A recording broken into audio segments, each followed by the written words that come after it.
সিগারেটে কয়েকটা টান দিয়ে সিগারেটটা ফেলে দেয়। তারপর টান টান হয়ে শুয়ে পড়ল নিজের বিছানায়। মাথার নিচে দুহাত রেখে চোখ বুঝল। পেজ সালমা চৌধুরী। সালমা চৌধুরী মেঘ খাবার খেয়ে রুমে এসে 2 থেকে 3 ঘন্টা টানা পড়াশোনা করল। এইচএসসি পরীক্ষা শেষ হলো 1 মাসও হয়নি, কিন্তু পড়াশোনা যেন 3 গুণ বেড়ে গেছে। অ্যাডমিশন 18 বছর বয়সে পা দিল, সবেমাত্র 2 মাস হয়েছে। তার মধ্যে এইচএসসি পরীক্ষা শেষ। কয়েক মাস পরে সে স্নাতক শিক্ষার্থী হতে চলেছে ভাবতেই কেমন যেন নিজেকে বড় বড় মনে হয় মেঘের। পড়াশোনা শেষ করে নিজের বিছানায় শুয়েছে, হাতে তার নতুন মোবাইল। কিন্তু করবে কি সে? না আছে ফেসবুক, আর না আছে অন্য কোনো অ্যাকাউন্ট। ইউটিউবে ঢুকে কয়েকটা ভিডিও দেখে মোবাইল রেখে দেয়। শুয়ে ভাবতে লাগে, আবির ভাইয়াকে ধন্যবাদ জানানো দরকার, কিন্তু সে তো ভয়ে দাঁড়াতেই পারবে না আবিরের সামনে। পুরনো স্মৃতিগুলো ভাবতে থাকে। মেঘ সবেমাত্র 5ম শ্রেণীতে উঠেছিল। বয়সের গণ্ডি 9 থেকে 10-এর মাঝামাঝি। তখন মেঘের একটা বন্ধু হয়েছিল, নাম জয়। ছেলেটা স্কুলে নতুন এসেই বন্ধুত্ব করেছিল মেঘের সাথে। ছোটবেলা পিচ্চিদের বন্ধুত্ব যেমন ছিল, চকলেট শেয়ার করা, টিফিন শেয়ার করা, একসাথে খেলাধুলা করা, একটা সপ্তাহ হয়নি তাদের বন্ধুত্বের। 7 দিনের মাথায় আবির স্কুলে গিয়ে মেঘকে আর জয়কে একসাথে খেলতে দেখে। স্কুলে সবার মাঝখানে মেঘের গালে কয়েকটা থাপ্পড় বসিয়ে দিয়েছিল, আর রাগান্বিত স্বরে বলেছিল, তোকে যদি আর কোনোদিন কোনো ছেলের সাথে কথা বলতে বা খেলতে দেখি, তাহলে তোর খবর আছে। তারপর বোনকে টানতে টানতে বাড়িতে নিয়ে আসে। একটাবার বোনের দিকে তাকিয়েও দেখেনি। দুগালে আবিরের 5 আঙুলের দাগ বসে গেছিল, সেই যে থাপ্পড় দিয়েছিল। মেঘ 1 সপ্তাহ জ্বরে পড়েছিল। মেঘ ছোটবেলা থেকেই খুব অভিমানী ছিল। ছোট্ট মেয়েটা এই থাপ্পড়ের ভয়ে আর আতঙ্কে আর কখনো আবিরের দিকে চোখ তুলে তাকায়নি। কথা বলা তো দূরের বিষয়, আবির বাসায় থাকাকালীন রুম থেকে বেরি হয়নি মেঘবালিকা। আবিরও কখনো খোঁজ নেয়নি মেয়েটার। ছোট্ট মেঘের মনে তখনই জন্ম নেয় আবির ভাইয়ের প্রতি অভিমান, সীমাহীন অভিযোগ, কষ্ট আর বিতৃষ্ণা। 2 বছর পর দেশ ছাড়ে আবির। এই সময়ের মাঝে মেঘ আবিরের সাথে এক টেবিলে খেতেও বসত না। আবিরকে দেখলেই যেন ছুটে পালাতো মেঘ। আবির বিদেশ চলে যাওয়ার পর মেঘ আবিরের ভয় থেকে নিজেকে সাবলীল করে আপন মনে রাজত্ব করতে থাকে খানবাড়িতে। আবিরের পাশের রুমটায় তার দখলে চলে আসে। আবির থাকলে হয়তো কখনই সে এই রুমে আসত না। বিদেশ যাওয়ার পর আবির সবার সাথে ভিডিও কলে কথা বলেছে, কিন্তু কথা হয়নি মেঘের সাথে। 2 একবার মেঘের কথা জিজ্ঞেস করেছিল ঠিকই, কিন্তু মেঘ আতঙ্কে কথা বলতে চায়নি। এরপর থেকে আবিরও কখনো মেঘের কথা জিজ্ঞেস করেনি। এত বছর পর ভাই বাড়ি এসেছেন, এখনো দেখা হয়নি তার সাথে। এরই মধ্যে মারপিট করে ফেলেছেন। ছোটবেলায় অনুভূতি প্রকাশ না করতে পারলেও আজ আবিরের কর্মকাণ্ডের কথা শুনে মেঘের মনে একটা নামই ঘুরপাক খাচ্ছে, সেটা হলো হিটলার। হিটলারের সাথে আবিরের কতটা মিল বা বেমিল তা বিবেচনা করার বিন্দু পরিমাণ ইচ্ছে নেই তার।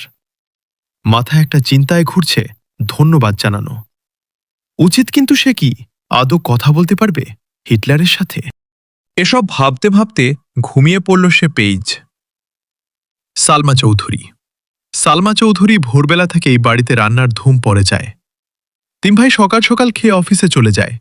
মিম আর আদিও স্কুলে চলে যায়। মেঘ ঘুম থেকে উঠে 8টায়, রাত জাগার কারণে সকালে উঠতে পারে না সে। মাঝে মাঝে গোসল করে খেয়ে বের হয়, মাঝে মাঝে এমনিতেই চলে যায়।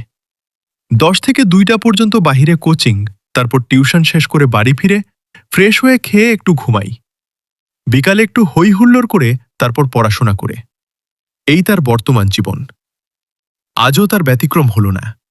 খেয়ে কোচিংয়ের উদ্দেশ্যে বেরিয়ে পড়েছে, বাসার গাড়ি তাকে দিয়ে আসে, আবার কল দিলে গিয়ে নিয়ে আসে।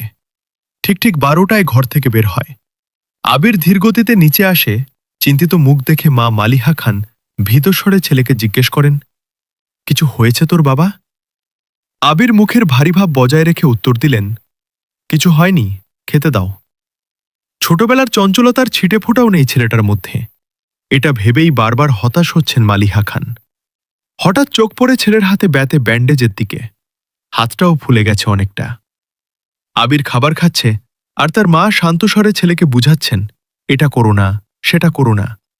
মনে হচ্ছে 5 বছরের শিশু সে, আগুন পানি চিনে না। যদিও বাবা মায়েদের কাছে সন্তানরা সারা জীবন শিশুই থাকে। খাওয়া শেষে মায়ের থেকে বিদায় নিয়ে বেরিয়ে যায় আবির। সালমা চৌধুরী এসসি সালমা 90। মেঘ বাড়ি ফিরেছে 1 ঘন্টা হবে। শাওয়ার নিয়ে নিচে এসেছে খেতে। খাওয়া শেষ। তানভীর রুম থেকে ছুটে এসে জিজ্ঞেস করে, বড় আম্মু, ভাইয়া কোথায়? আতকে উঠেন মালিহা খান। ও তো 2-3 ঘন্টা আগেই খেয়ে বের হয়েছে, কেন? ইস, মিস করে ফেললাম। মালিহা খান, কি হয়েছে বাবা? মেঘ নীরবে তাকিয়ে ভাই আর বড় আম্মুর কথোপকথন শুনছে আর বুঝার চেষ্টা করছে ঘটনাটা কি। তানভীর ভাইকে কল দিয়ে জিজ্ঞেস করে, কোথায় আছো? আবির কি যেন বলল, শোনা যায়নি। তানভীরের চোখে মুখে উত্তেজনা স্পষ্ট। বড় আম্মু, আম্মু, কাকিমনি বাহিরে চলো। কেউ প্রশ্ন করার আগেই তানভীর ছুটে গেল বাহিরে। তার পিছন পিছন মিম, আদি, মা কাকিরা সবাই দরজা পর্যন্ত গেল। সবার পিছনে মেঘও গেল সেখানে। এরই মধ্যে বাইকে বাড়ি ঢুকল আবির। নীল রঙের চকচকে একটা সুন্দর বাইক, হেলমেটটাও নীল। হেলমেট খুলতে খুলতে তাকায় বাড়ির মানুষের দিকে। মেঘ অপলক দৃষ্টিতে তাকিয়ে আছে। সেই কবে দেখেছিল আবিরকে, সেই আবিরের সাথে এই আবিরের চেহারার কোনো মিল নেই। হেলমেট খুলাতে চুলগুলো এলোমেলো হয়ে গেছে আবিরের। চোখে সানগ্লাস, নেভিল্লু রঙের শার্ট, কালো প্যান্টের সাথে ইন করে পড়েছে। হাতে কালো ফিতার একটা ঘড়ি, পায়ে সোজুতা। আপাদমস্তক দেখল আবিরের। হৃৎপিণ্ডের 4 প্রকোষ্ঠ ছটপট করতে লাগল মেঘের। আবিরের দিকে বিভোর দৃষ্টিতে তাকিয়ে আছে সে। আবির বাড়ির সকলের উদ্দেশ্যে বলল, বাইকটা কিনেছি, কেমন হয়েছে? আবিরের কণ্ঠ মেঘের মনের গহীনে ধাক্কা খায়। এতে হুঁশ ফিরে তার। দাঁড়িয়ে থাকতে পারছে না সে। এক দৌড়ে নিজের রুমে ঢুকে দরজা আটকে শুয়ে পড়ে মেঘ। মিম আর আদি হই হুল্লোড় করছে। আবির ভাইয়ের কাছে আবদার করছে ওদের বাইকে নিয়ে ঘুরার জন্য। মালিহা খান ছেলের পানে তাকিয়ে প্রশ্ন করলেন, বাসায় 2-3টা গাড়ি থাকার পরও বাইক কেন কিনলে? আমার গাড়িতে চলাচল ভালো লাগে না, অবলীলায় উত্তর দিল আবির। পিচ্চিরা খুশি হলেও খুশি হতে পশি হতে পারেননি মালিহা খান, হালিমা খান আর আকলিমা খান। কারণ এই বাড়িতে বাইক ব্যবহার নিষেধ করেছিলেন স্বয়ং আলী আহমদ খান নিজেই। তিনি কোনো এক বয়সে বাইকে অ্যাক্সিডেন্ট করেছিলেন, সেই থেকে বাইক কিনা বা বাইকে চলাচল নিষিদ্ধ করেছেন। ইকবাল খানের খুব ইচ্ছা ছিল বাইক কেনার, কিন্তু বড় ভাইয়ের নিষেধ অমান্য করার সাধ্য নেই, তাই কিনতে পারেননি। তানভীর খুব করে চাইছিল বাইক কিনতে, রাজনীতির সুবাদে অনেক জায়গায় চলাচল করতে হয়, বাইক থাকলে সুবিধা হয়। বাবা মোজাম্মেল খানকে বলেও ছিল সে, কিন্তু বাবার এক কথা, তোর বড় আব্বু বাইক পছন্দ করে না, তোর দরকার পড়লে তুই একটা গাড়ি সবসময় ব্যবহার করিস, তারপরও বাইক কেনার নাম মুখে নিস না। আবির বাড়ি ফিরেছে 24 ঘন্টা হবে হয়তো। এর মধ্যেই বাইক কিনে ফেলছে, এর পরিণাম কি হবে তা ভেবেই ভয়ে আটকে যাচ্ছেন বাড়ির 3 বউ। সালমা চৌধুরী কেমন জানি অস্থির লাগছে সবকিছু। পরিচ্ছন্ন নয়নে তাকিয়ে আছে রুমের জানালার দিকে, দৃষ্টি তার অসীম দূরত্বে। কি জানি কি ভাবল কতক্ষণ, হঠাৎ ঝলমলিয়ে উঠল মেঘ। সঙ্গে সঙ্গে চোয়াল শক্ত করে নিজেকে নিজে প্রশ্ন করল, শ্বাস ছেড়ে নিজের মাথায় গাঁটটা মেরে মেঘ বলে, মেঘ, ছি, কি সব ভাবছিস তুই? কেউ কি তার চাচাতো ভাইয়ের ওপর ক্র্যাশ খায়? ভালো ভদ্র হলেও মানা যেত, এমন গুরুগম্ভীর, বদমেজাজি আর হিটলার স্বভাবের কেউ কি কারো ক্র্যাশ হয়? যে ছেলে 10 বছরের মেয়ের গায়ে হাত তুলতে পারে, সে আর যাই হোক আমার ক্র্যাশ হতে পারে না। এটা ভাবতেই মেঘের বুক ভেসে আসে কষ্টে। নিজেকে স্বাভাবিক করতে মোবাইল হাতে নিয়ে কল করে মেঘের সবচেয়ে কাছের বান্ধবী বন্যাকে। প্রথম কল দিতেই রিসিভ হয় কল। বন্যা, আসসালামু আলাইকুম, কেমন আছো বেবি? মেঘ, ওয়ালাইকুম আসসালাম, আলহামদুলিল্লাহ ভালো আছি, তুই কেমন আছিস?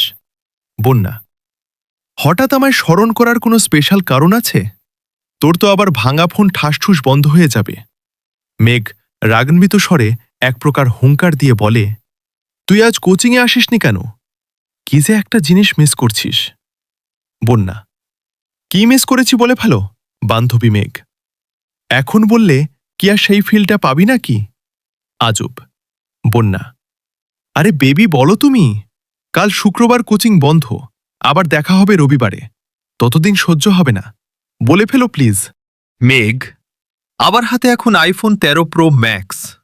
মেঘের কথা বন্যা এক বিন্দুও বিশ্বাস করেনি। হেসে উড়িয়ে দিয়ে বলছে, এখন বল, একটু পর 14 প্রো ম্যাক্স কিনতে যাচ্ছিস, যাকে তার ভাই একটা আধা ভাঙা ফোন দিয়েছে ব্যবহারের জন্য।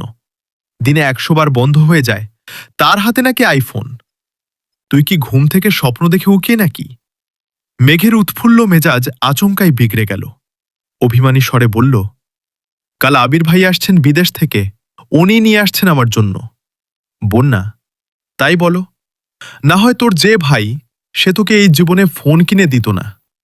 তোর বাবা দিতে চাইলেও সে আছাড় মেরে ভেঙে ফেলত। ওয়েট ওয়েট, এই আবির ভাইটা কে রে, যে তোকে ছোটবেলা মেরেছিল সে?